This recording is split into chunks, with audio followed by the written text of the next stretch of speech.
Praise the Lord. Purihin ang ating Diyos na buhay sa umagang ito. So tayo pong lahat ay magkaroon ng pananalangin, sama-samang pananalangin sa umagang ito at hilingin natin ang biyaya at patnubay ng ating Diyos na buhay. Aming Ama na nasa langit, sinasamba namin sa Espiritu at katotohanan. Maraming salamat po, Ama, sa napakadakilang araw na ito na kung saan kami po ay binigyan mo ng pagkakataon upang mabuhay at magising at magkaroon, Panginoon, ng pagkakataon na kami malakas at malayang makasamba sa iyo sa Espiritu at katotohanan. Salamat po, Panginoon, sa patuloy na pangunguna sa bawat isa sa amin. Salamat, Panginoon, sa araw na ito na kung saan ay muli naming i-spend, Panginoon, sa iyong kalooban at patuloy, O Diyos, na hinihiling po namin na sa aming pagharap sa iyo sa umagang ito, pakalinisin nga po ninyo, Ama, ang amin pong buhay. Patawarin niyo po kami kung kami man ay mayroong kasalanan. Patawad, O Diyos, at dalangin din po namin, Ama, sa umagang ito na tunay na sa amin pong pagbubulay-bulay ang mga talata na salita mo ay tunay, O Diyos, na ito po ay maunawaan namin at patuloy na magkaroon ito ng rema sa aming mga buhay at patuloy, O Diyos, na maituwid ang mga dapat maituwid. Hinihiling po namin ang kapuspusan ng iyong banal na Espiritu sa araw na ito, sa oras na ito. Tunay na kayo ang maparangalan at pabigyan ng pinakamataas na kapurihan at pagsamba sa pangalan ni Jesus. Amen at amen. Come on, give him the best clap offering. Bigyan po natin ng palakpakan ang ating Diyos na buhay. Hallelujah. Sa umagang ito, mga kapatid, tayo po ay magkakaroon ng pagbubulay-bulay na kung saan ang ating paksa ay tunay na napapanahon din naman at talagang lahat tayo ay nararanasan ang bagay na ito sa ating mga buhay. Ano po ba yon? Ang ating paksa ay give God your revenge. Yung lahat ng mga kapatid dyan na nakakaramdam ng paghihiganti ay magsabi ng amen. Lahat po tayo ay tunay na pag nasaktan o pag nagawan ng mga bagay o napunta tayo doon sa sitwasyon ng tinatawag na pagkakaroon ng kasamaan ng loob o sabihin natin merong mga tao na nagbigay sa atin ng sakit o talagang sabihin natin na naramdaman natin yung ating emosyon, yung ating isip, para talaga tayong sinaktan. Hindi ko alam kung paano pwedeng mangyari yun, pero nangyayari, di ba?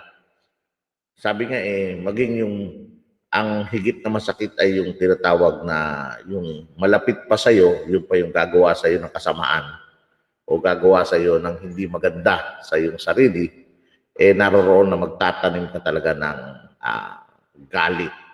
Mga tao po ay naroroon na maaaring magbigay sa atin ng sakit na kung saan ay maaaring humantong doon sa tinatawag na sama ng loob at naroroon na dumako tayo roon sa tinatawag na pagganti or pag-retaliate. So sa banal na kasulatan po ay meron pong itinuturo o maliwanag na itinuturo ang ating Panginoong Jesucristo patungkol sa bagay nito ng pagganti. Ang sabi po sa banal na kasulatan, mga minamahal, huwag kayong maghihiganti. Ipaubaya ninyo iyon sa galit ng Diyos, sapagkat nasusulat, akin ang paghihiganti. Ako ang gaganti, sabi ng Panginoon. Sa English ay ganito ang sabi, Beloved, never avenge yourselves, but leave it to the wrath of God, for it is written, Vengeance is mine, I will repay, says the Lord. So mga kapatid, tingnan natin bakit gano'n na lamang ang pagpapaliwanag ng ating Panginoong Jesucristo patungkol dito sa salitang paghiganti na sinasabi niya ay vengeance is mine, no? nasa akin ang paghiganti, wala sa inyo. So, ito po isang isang pangako di ba? Pangako ng Panginoon. So, yung pangako ng Panginoon na yun ay dapat nating panghawakan. Pero sa panghahawakan natin ay tatanungin din natin yung sarili natin bakit mayroong ganong pangako ang Panginoon na sa Kanya yung paghiganti? Bakit niya sinabi yung ganoong pangako? Ano ba merong kakayanan yung sarili ko para gumanti? O ano ba yung sitwasyon ko? Bakit kailangang bigyan ako ng pangako ng Panginoon na, oy, sandali wala sa iyong paghiganti, sa akin ang paghiganti. No? Kung may sama ka ng loob, kung may galit ka at gusto mong gumanti, ito yung pangako ko sa iyo, no? At ito yung napakamakapangyarihan o ito yung bagay na dapat nating unawain sa umagang ito dahil lahat tayo ay dumarako sa ganitong nararamdaman. Tama po ba? Amen po ba? So walang ligtas sa atin diyan. Lahat tayo ay nakakaramdam niyan. Kaya nga sabi nga in many cases totoo naman talaga na mayroong mga bagay na nagkakamali o pagkakamali o mga bagay na nakakasakit na naibigay sa atin o nangyari sa atin. At hindi naman mali marahil na dahil sa nangyari sa akin yun, yung ako'y nasaktan, ako'y sinaktan, hindi naman siguro masama, Pastor, o Lord, hindi naman siguro masama, Lord, na ito yung maramdaman ko. At yung maramdaman ko ito na ako'y gaganti, it is not entirely wrong na meron akong ganong feeling, meron akong ganong nararamdaman. At dahil doon, kailangan ko yung justice. Kailangan ko, Pastor, yung katapat na hustisya. Dapat may hustisya, Pastor, kaya gaganti ako, no? So, sinasabi natin, hindi masama yun. Hindi masama yun. At lahat tayo ay nakakaramdam ng ganong pakiramdam. What's wrong is to feel that we must make it happen. Ang masama doon, mga mahal kong kapatid sa Panginoon, ay yung sama ng loob na meron tayo, yung kaisipan na tayo po ay gaganti. Ang masama doon ay yung i-actual mo na talagang naroon yung paghiganti. Yun marahil yung nais na maiwasan o yun marahil ang nais na alisin ng ating Panginoon sa Kristo sa puso natin. Yung pakiramdam, bulitin ko yung pakiramdam na maging bitter ka doon o gumanti ka doon, it is not entirely wrong. But to actualize that bitterness ay yun ang mali. Yun ang mali.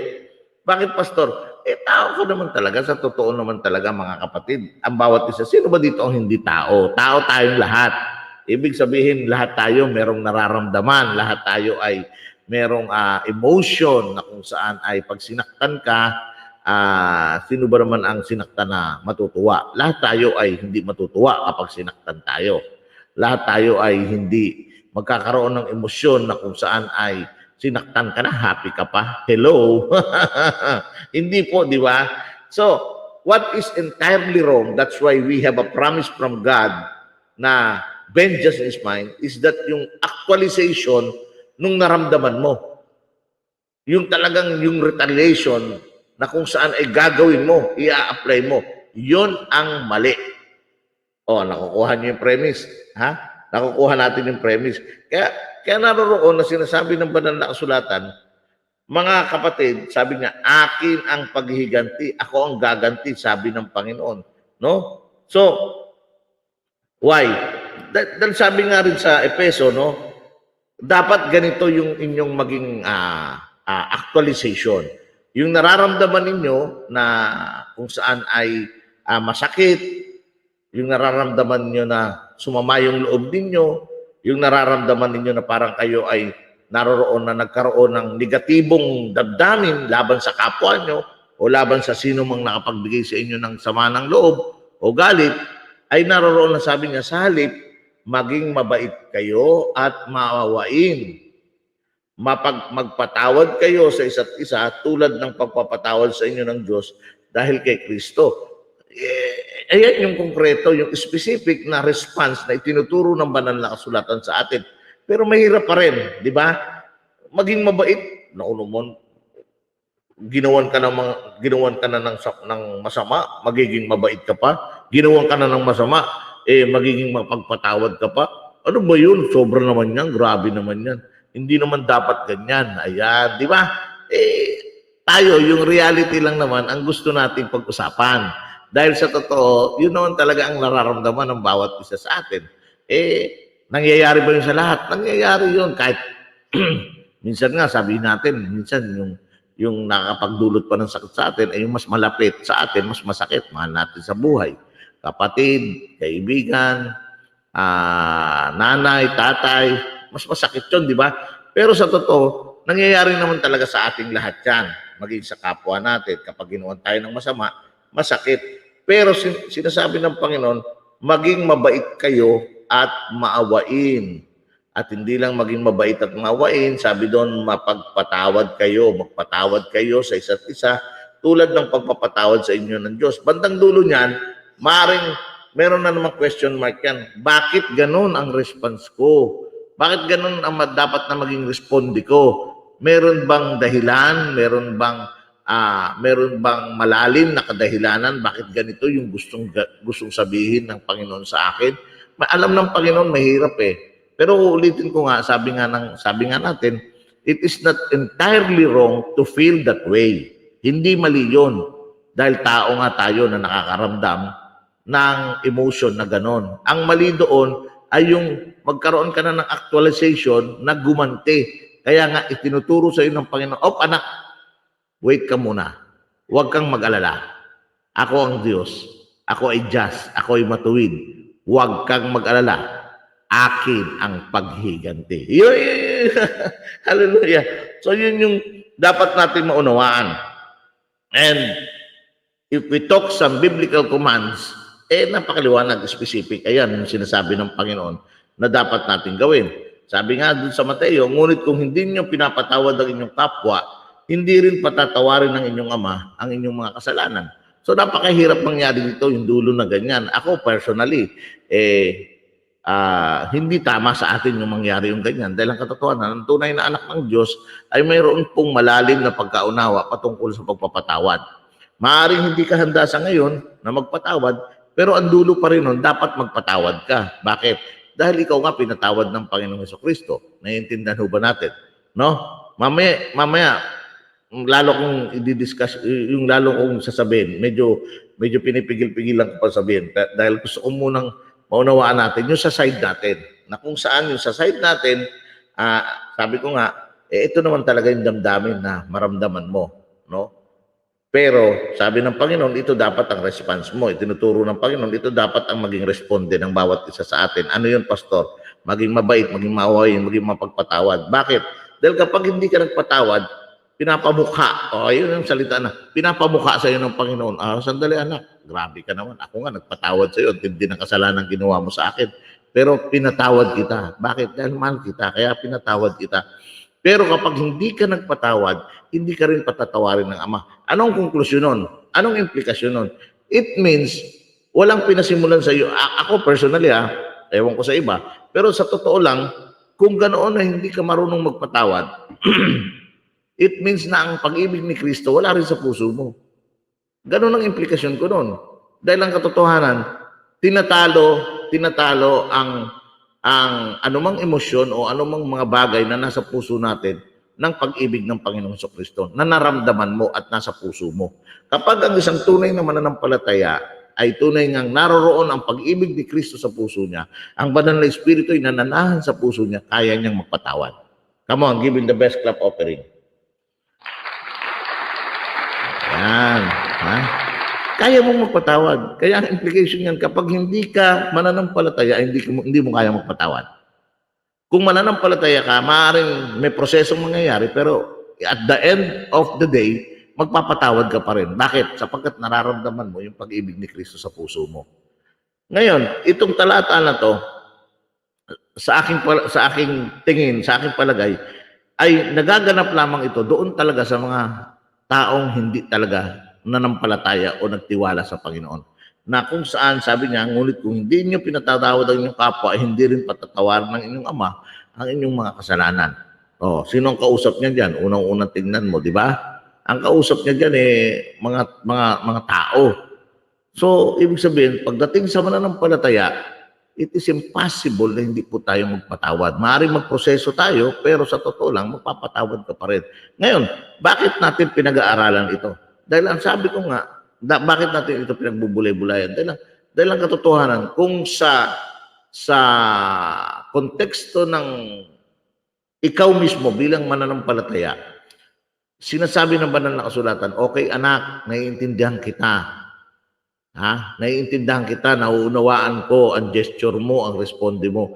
Nararamdaman ko o nakikita ko yung nasa puso mo. Oh, na yung retaliation na yan, yung sama ng loob na yan, yung bitterness na yan, ay it is not entirely wrong.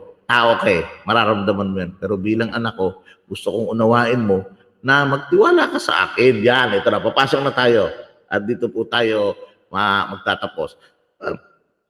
Parang sinasabi ng Diyos, o anak nararamdaman ko yan, alam ko yan, nauunawaan ko kung ano man yung nararamdaman mo na may sama ka ng loob dahil may gumawa sa'yo ng masama. Nararamdaman ko yan na naiisip mo magiganti, naiisip mo mag-retaliate. Pero anak, gusto kong maunawaan mo ito. Ipaubaya mo sa akin ang lahat dahil una sa lahat, ako ang masigit na nakakaalam kung papaano ang pagganti na gagawin ko. Bakit anak? Because I am a just God.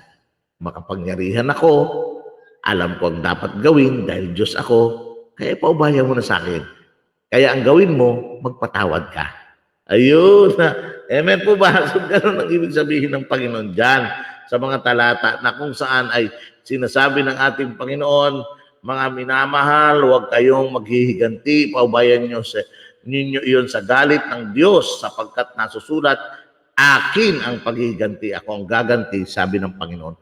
Upang sa gayon, pag narinig natin itong bagay na ito, magsasubside yung ating nararamdaman at matututo tayo ngayong ibigay sa Diyos ang anumang mga bagay na nagbigay sa atin ng sama ng loob at sasabihin natin sa Panginoon, Lord, salamat sapagkat ikaw ay Diyos na matuwid at naniniwala ako kung naramdaman ko man itong sama ng loob na nangyari sa akin ngayon, alam ko, ikaw pa rin ang Diyos na gaganti sapagkat ikaw ang Diyos na matuwid. Hindi po ako Panginoon sapagkat ako'y pinatawad mo rin sa aking kasalanan.